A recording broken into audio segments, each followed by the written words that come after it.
Welcome to my portfolio overview. My name is Stephanie Quinn, and I am a candidate for a master's degree in educational technology at the University of South Carolina in Aiken. I will finish the program in July of this year and graduate in the fall. For the past 20 years, I've taught middle school science. I currently teach 8th grade science in a rural school in the upstate. I enjoy being in the classroom and plan to continue as a classroom educator. I am also interested in continuing my education to the next level. I would like to pursue a doctorate degree in either technology or gifted and talented. I chose the EdTech program because I wanted to learn how to better integrate technology. I also wanted to learn how to create my own digital materials. This way I can tailor them to the needs of my students and also the content standard. I have divided my portfolio into 4 main sections. My professional goals and dedication are located on my home page. The other pages house my artifacts, reflection, and Vita. On my Vita page, you will find information about my education and special training, professional experience, and the presentations that I have created in the past. My artifacts are organized according to the 5 AECT standards. For each of these artifacts, I have also discussed the context, conditions, scope, and my role in the creation of these artifacts. Performance indicators and the connection to ADDIE are also discussed about each artifact. Standard 1, Content Knowledge, focuses on creating, managing, and using technologies. My Sound and Light website is the first artifact for this standard. I originally developed this for EdTech 703. I used this website with my students last spring as part of a unit on Sound and Light. My students completed a Google Forms survey for me. Using this information, along with formative assessment and observations, I redesigned parts of this website in Dr. Eden's class on learning principles. I added the interactive quiz, which I created in Adobe Captivate. I have created a few more interactive elements to add to the site in the future. Standard 2, Content Pedagogy, focuses on being a reflective practitioner, with the ability to implement educational technologies in a contemporary and effective manner. Each of these artifacts was chosen because of the reflection created at the end of each assignment. The instructional design project was my first real experience with the ADDIE model. This artifact is an excellent example of how ADDIE is used to design and implement technology-based instruction. In this activity, I chose my focus group to be children with learning issues in written expression. Using Haiku Deck, my students created short presentations on mountain formation. This technology was very intuitive, and it didn't add to the cognitive load of learning the content. I created an instructional video so my students could learn how to use the Web 2.0 tool. I also created an interactive PowerPoint quiz on mountain building to assess learning. As I expected, my students who have written expression issues felt more comfortable using the Web 2.0 tool because they didn't have to write more than a simple phrase or sentence for each slide. The use of technology kept them engaged.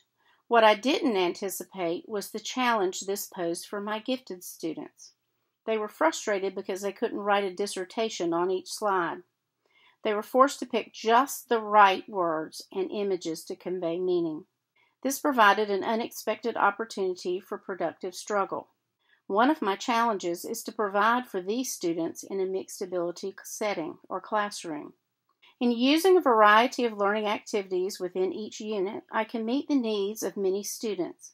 The universal design for learning has been a part of my teaching strategies for years.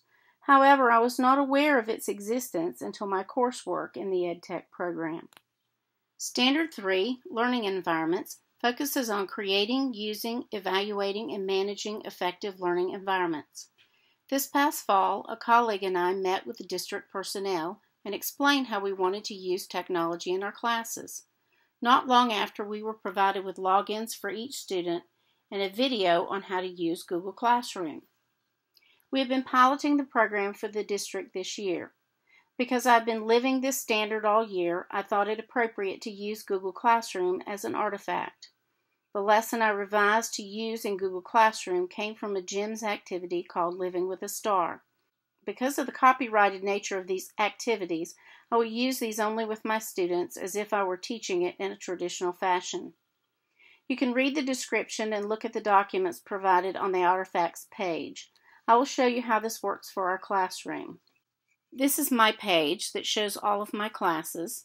If I click on one of these, it takes me to a page that looks like this.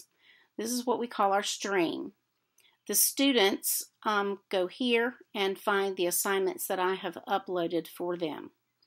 If I click on students, it will take me to a list of my students, and then I can look at different comments that they've made to me, and I can respond to their comments. If I click on the assignment itself, it will take me to a page with all of my students' work.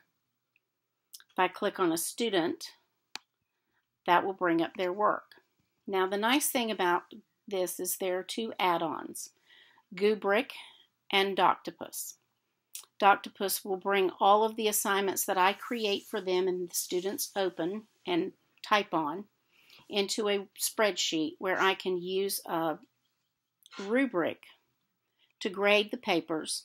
It places the rubric at the bottom of the page along with the comments when I'm finished grading, and then it goes back into the student's Google Drive. Then I can open it up, and here I highlighted section where the definitions were missing, and also in the instructions and ask a question. So this is how I manage a lot of my student work. My lessons are becoming more sophisticated in Google Classroom, and the students benefit greatly for the collaboration that the system allows. They're able to share documents with one another and give feedback before I have a go at it. This is training them to be more responsible for their own learning. We're becoming a community of learners. Standard 4, Professional Knowledge, focuses on the design, development, and evaluation of technology-rich learning environments within a supportive community. For this standard, I chose to use the ADDIE project that we created in Management of Technology Resources. Our group was called Team Detectors, and we created an in-service program for the training of teachers to use Google Drive. We had a great team, and our final product was an excellent example of how to use the ADDIE process to develop training programs. We put our final product on a Weebly website so that we could use it in the future.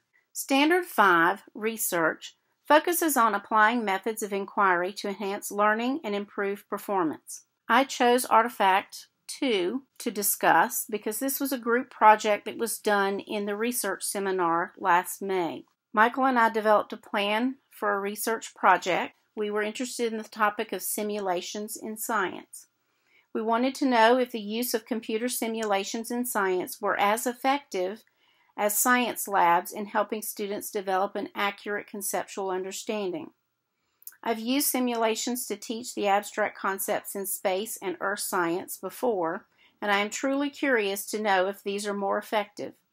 Teaching a field science is a challenge in middle school, and I want to provide types of learning opportunities that improve critical thinking while mastering the content. I enjoyed this project and would like to have the opportunity one day to actually collect the data. I also learned an awful lot about how to use Google Drive. In closing, I direct you to my reflection page. It appears I had much to reflect on. I certainly achieved my goal of catching up on emerging technology. However, I also gained a much deeper understanding of the theories behind learning. As I stated in my reflection, I have always been an intuitive teacher. It is nice to have the research to back up my practices. My strengths as an educator lie in the areas of developing curriculum and student achievement. I like the challenge of finding more effective ways to teach difficult concepts. My true passions are my students and teaching. However, I also enjoy presenting and learning from other teachers. I hope I will have opportunities to do more of that in the future. My district is planning to expand Google Classroom to the high schools next year, and my colleague and I will have the opportunity to share all we have learned this year with our students. I will continue to hone my technical skills and learn how to create digital applications that are grounded in research-based practices. My completion of the EdTech program is not the end, but the beginning of a new era in my teaching and pedagogy.